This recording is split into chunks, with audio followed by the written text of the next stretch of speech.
deck of Luna's hovercraft, King Rufus, Noble Street, Bernard, golden spear in paw, stares into the storm, unyielding. Through lightning and flame, Captain Luna, the elite Greyhound pilot, threads the chaos, every move a miracle.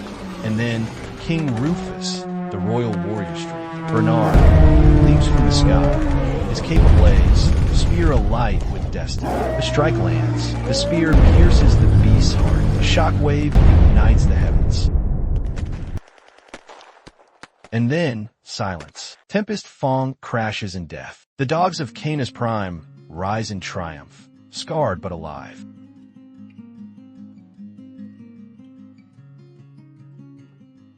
At sunrise, a statue stands tall. King Rufus, forever cast in gold. Beside it, General Fenrir, the Silver Sentinel. Captain Luna, the sky-hardened hero, watch the dawn of a new age.